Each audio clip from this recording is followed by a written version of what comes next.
Iglesia Alcance Familiar.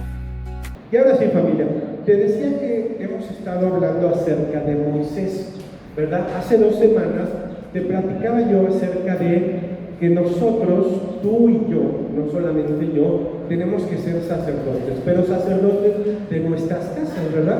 Nos ha puesto Dios, a ti papá y a ti mamá, como autoridad en tu casa, y nosotros tenemos que ser sacerdotes, tenemos que ser como Moisés, ese libertador. Es decir, tú y yo necesitamos llevar a nuestra familia, a los que nos rodean, a las personas cercanas a nosotros, a ser liberados, a ser libres de la esclavitud.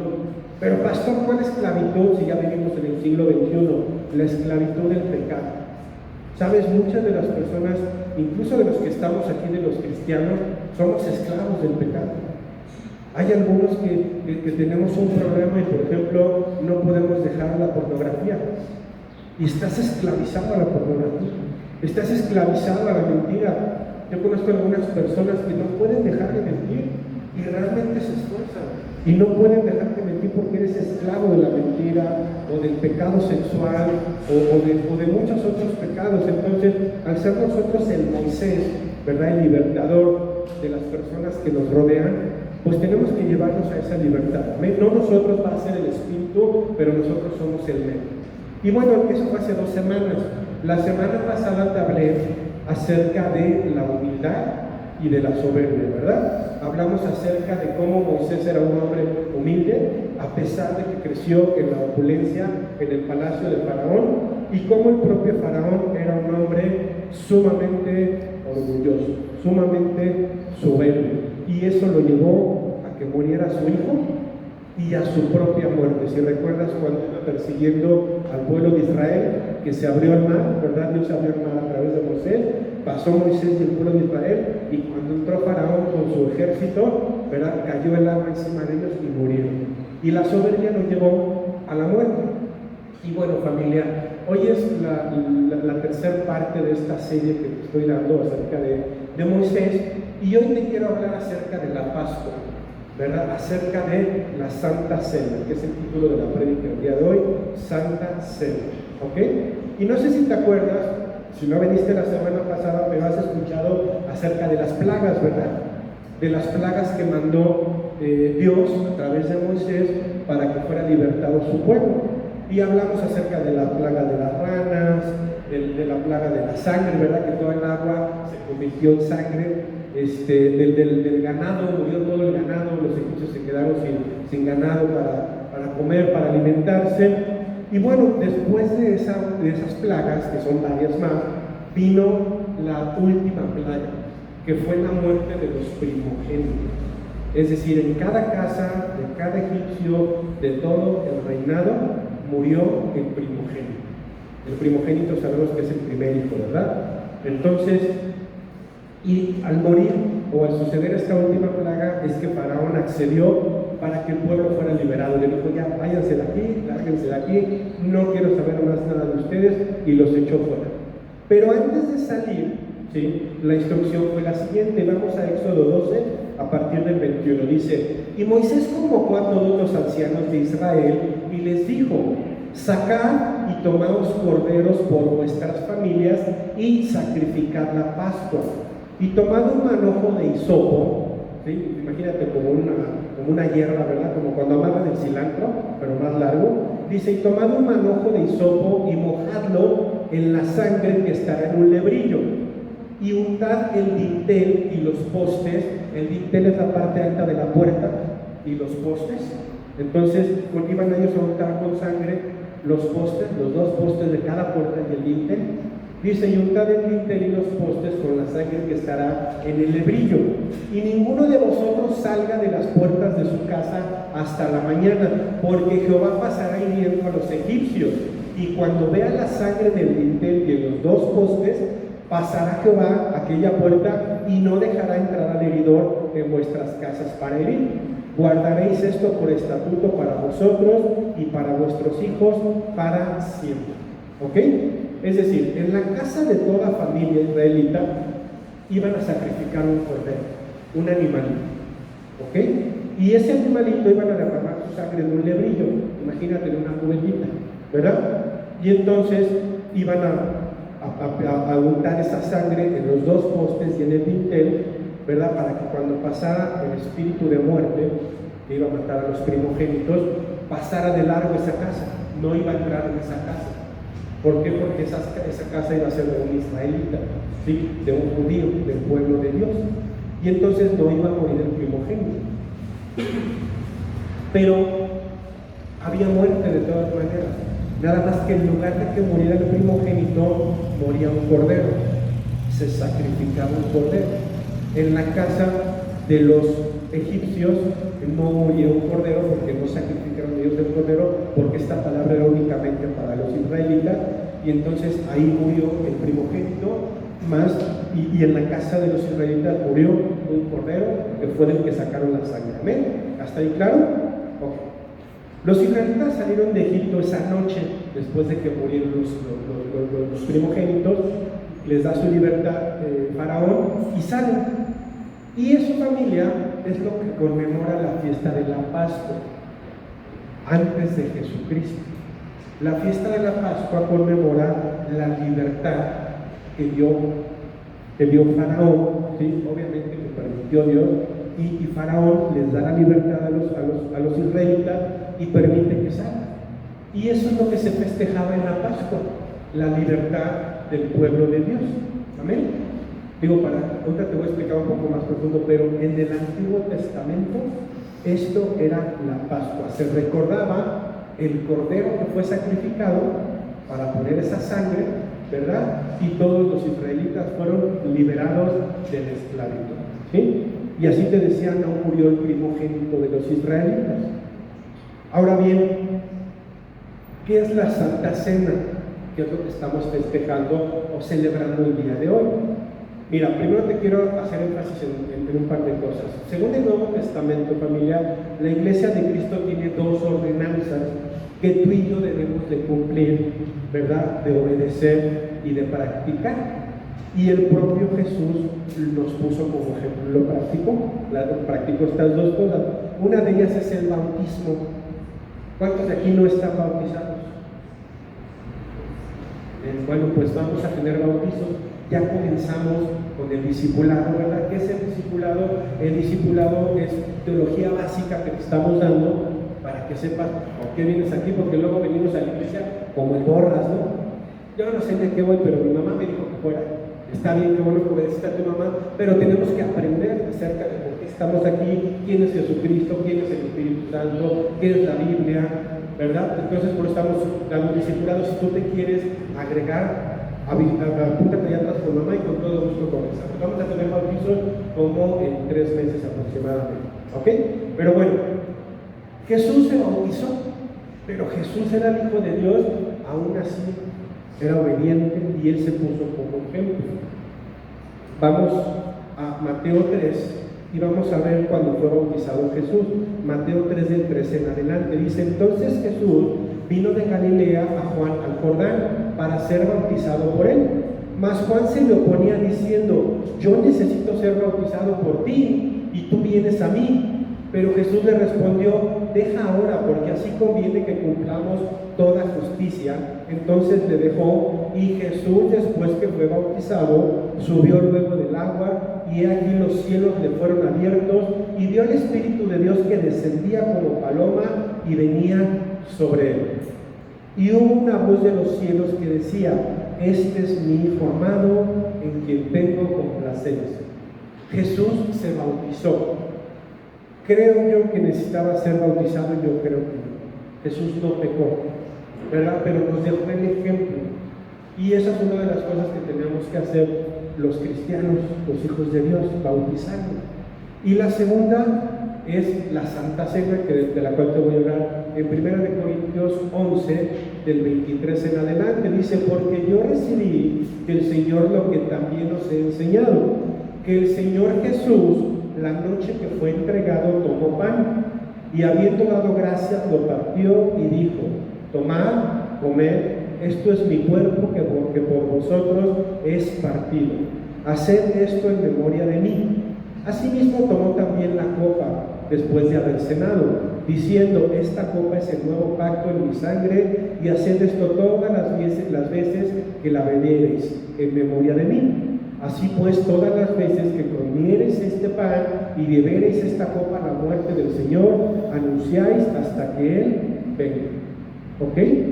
Entonces tomó la cena, lo que conocemos como la última cena, ¿verdad? Antes de ser entregado, antes de ser crucificado, tomó esta cena. ¿Con quién? Con sus discípulos. ¿Ok? Por tanto, familia, si Jesús mismo realizó estas dos actividades que te acabo de decir, ¿cuánto más nosotros deberíamos de llevarlas a cabo? ¿Estamos de acuerdo? En obediencia a lo que Dios nos dejó, a las indicaciones que recibimos de Él. Ahora, centrándonos en el tema de la Santa Cena, vamos a meditar acerca de él. Primero te quiero hablar acerca del principio, ¿verdad? ¿De dónde vino esta ordenanza? Mateo 26, 17 dice: el primer día de la fiesta de los panes sin levadura, vinieron los discípulos a Jesús diciéndole: ¿dónde quieres que preparemos para que comas la Pascua? De lo que te platiqué, ¿te acuerdas? Vienen sus discípulos a Jesús, les dice: ya estamos en el festejo, en la época de festejar. ¿En dónde quieres que preparemos la Pascua? El festejo que vamos a hacer, que conmemora la libertad del pueblo de Israel que salió de Egipto.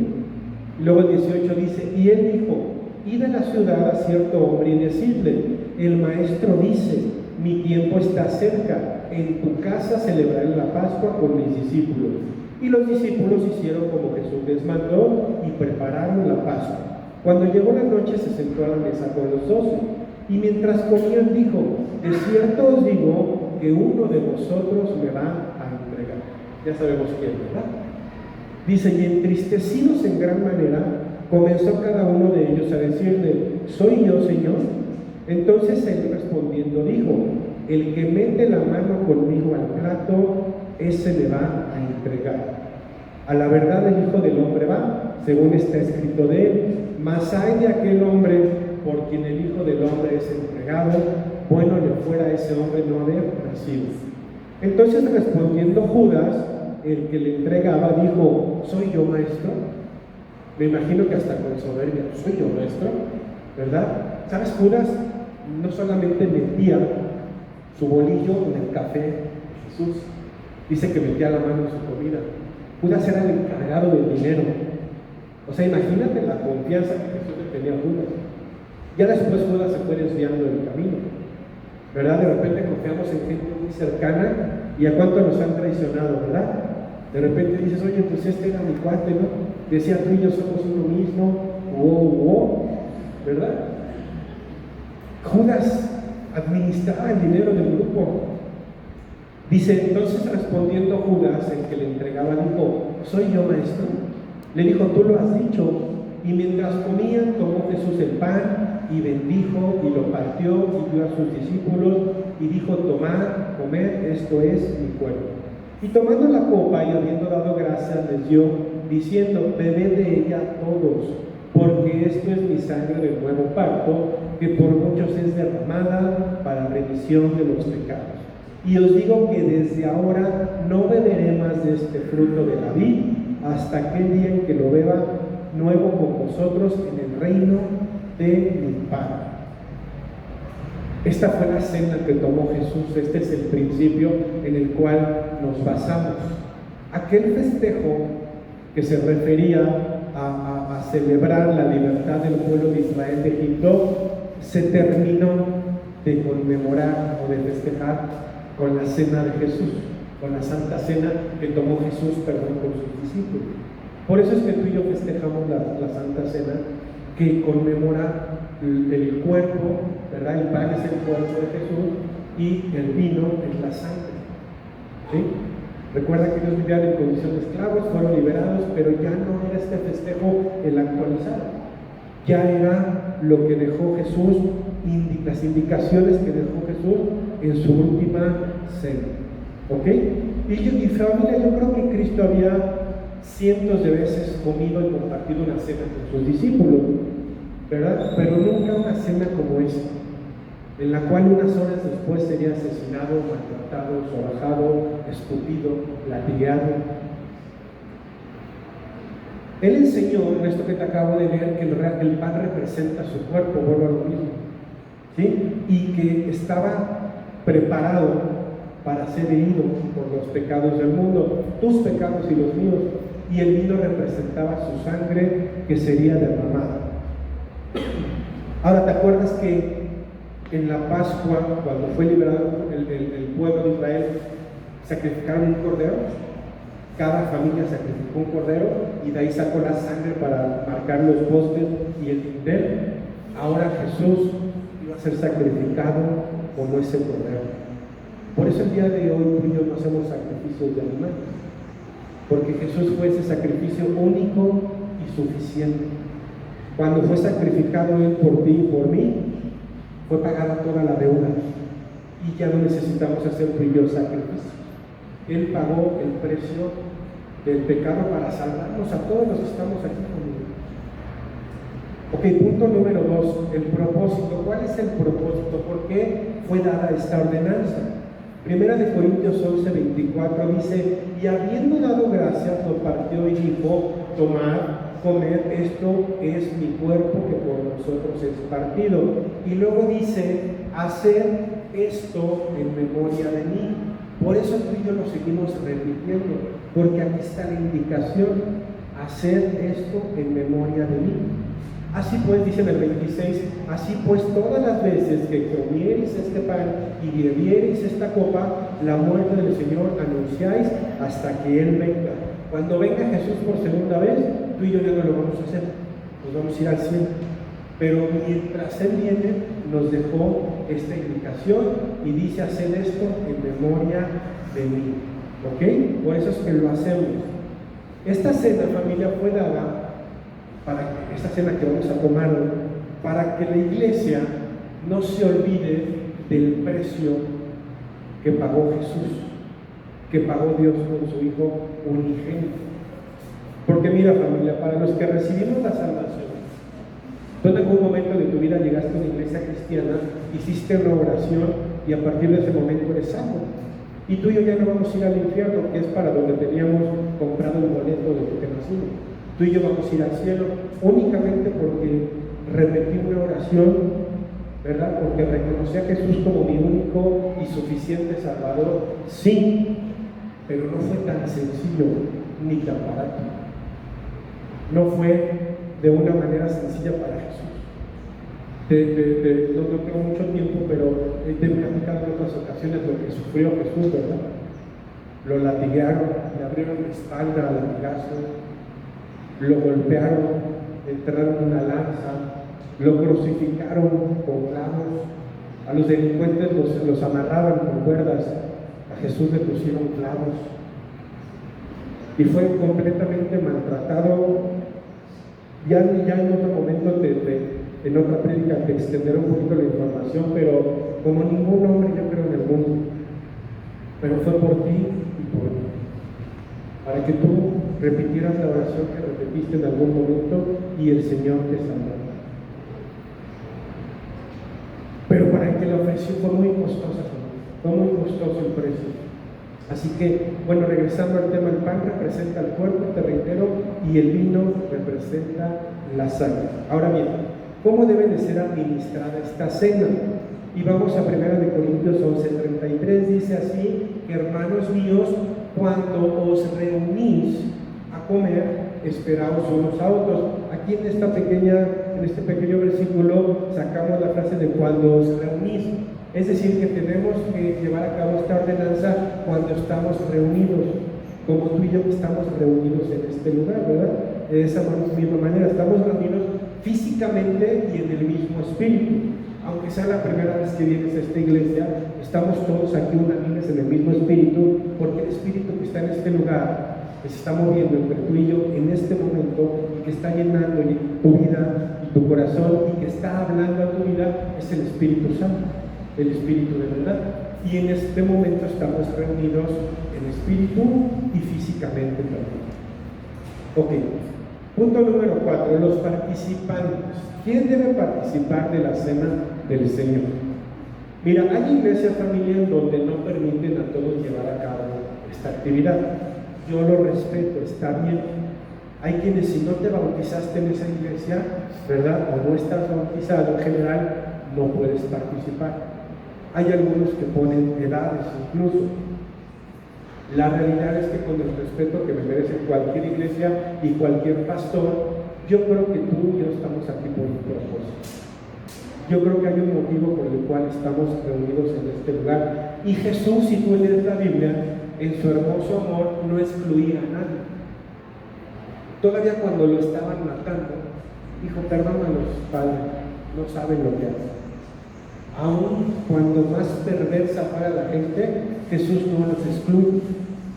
¿Ok? Entonces, yo considero que tampoco debemos excluir a nadie. Todo lo que hizo Jesús fue por la humanidad, por ti y por mí. Porque ahorita igual nos vemos como cristianos y todos de aquí se ven hasta sus alitas de algunos, ¿verdad? Pero todos los que estamos aquí luego vemos unos desgraciados infelices allá afuera, ¿o no? ¿O nomás yo? ¿Ustedes no? Amén, ¿verdad? Entonces, si Jesús tuvo misericordia de alcanzarnos y de traernos a este lugar, a sus pies, pues yo creo que todos deberían de poder acceder a la cena del Señor. Pero, porque hay un pero, debemos tener en claro, familia, que tampoco es un juego ni es algo que podamos tomar a la ligera. Todos los que estamos aquí somos cristianos, somos hijos de Dios, pero todos somos pecadores. Todos tenemos con el que nos pisen. Ni tú ni yo somos perfectos, solo hay uno perfecto. Amén. Entonces, debemos de aprovechar este momento que viniste el día de hoy a tomar la Santa Cena para ponernos a cuentas. Hoy te tienes que poner a cuentas con el Señor. Hoy le tienes que pedir perdón a tus pecados. Hoy se llegó el día. Mira lo que dice Pablo acerca de esto, 1 Corintios 11, a partir del 27. Pon mucha atención, dice: de manera que cualquiera que comiere este pan o bebiere esta copa del Señor indignamente, será culpado del cuerpo y de la sangre del Señor. Por tanto, pruébese cada uno a sí mismo y coma así del pan y beba de la copa. Porque el que come y bebe indignamente sin discernir el cuerpo del Señor, juicio come y bebe para sí. Fíjate en el 30 lo que dice, no te quiero asustar, pero ahí lo dice: por lo cual hay muchos enfermos y debilitados entre vosotros, y muchos duermen. Esos que duermen entendemos que ya partieron, ¿verdad? Si pues nos examinásemos a nosotros mismos, no seríamos juzgados, mas siendo juzgados somos castigados por el Señor, para que no seamos condenados con el mundo. Por eso necesito que te pongas a cuenta. Es importante que tomes la cena, pero no indignamente, no a la ligera. Pastor, ¿y qué tal si tomo la cena y mañana me muero?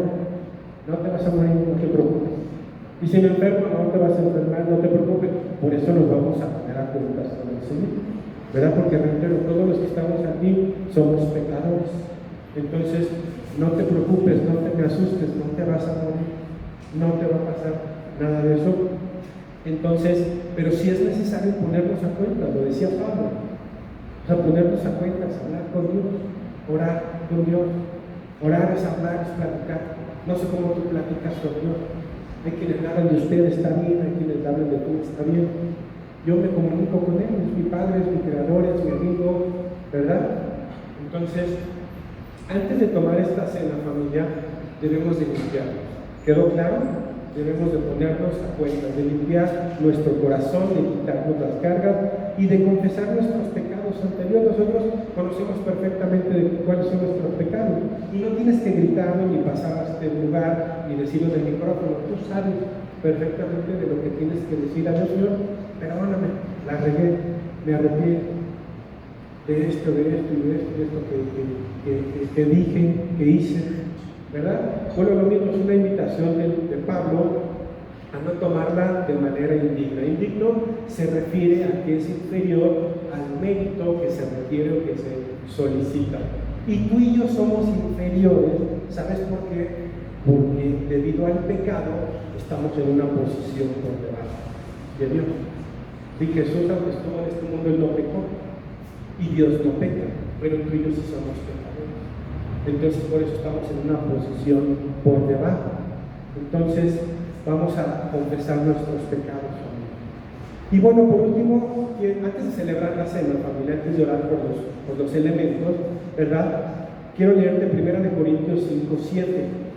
Dice: limpiaos pues de la vieja levadura para que seáis nueva masa, sin levadura como sois, porque nuestra Pascua, que es Cristo, ya fue sacrificada por nosotros. ¿Cuál es nuestra Pascua? Cristo. Nuestra Pascua que tú y yo celebramos ya no es, te reitero, cuando el pueblo de Israel salió de Egipto.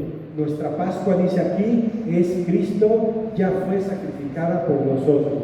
Luego 1 de Pedro 3:18 dice: porque también Cristo padeció una sola vez por los pecados, el justo por los injustos, para llevarnos a Dios, siendo a la verdad muerto en la carne, pero vivificado en espíritu. Murió en la carne, su carne murió, su carne físicamente, pero fue vivificado en espíritu. En el antiguo pacto terrenero era necesario ofrecer sacrificios, ofrecer animalitos, ¿verdad? Llevaban los animalitos ante el sacerdote y el sacerdote ponía la mano en la persona y ponía la otra mano del animalito y se transferían los pecados, ¿verdad? Al animalito, y había algunos animalitos que se sacrificaban y otros que se dejaban perderse en el bosque. Entonces, pero ya no es necesario el día de hoy terrenero. Isaías 53:5 dice: mas él herido fue por nuestras rebeliones, molido por nuestros pecados, el castigo de nuestra paz fue sobre él, y por su llaga fuimos nosotros curados. Canceló completamente la deuda que tú y yo teníamos, familia. Y Romanos 6:23 dice: porque la paga del pecado es muerte, mas la dádiva de Dios es vida eterna en Cristo Jesús, Señor nuestro. La paga del pecado es muerte. Tú y yo que somos pecadores, ¿sabes cuál es nuestra paga?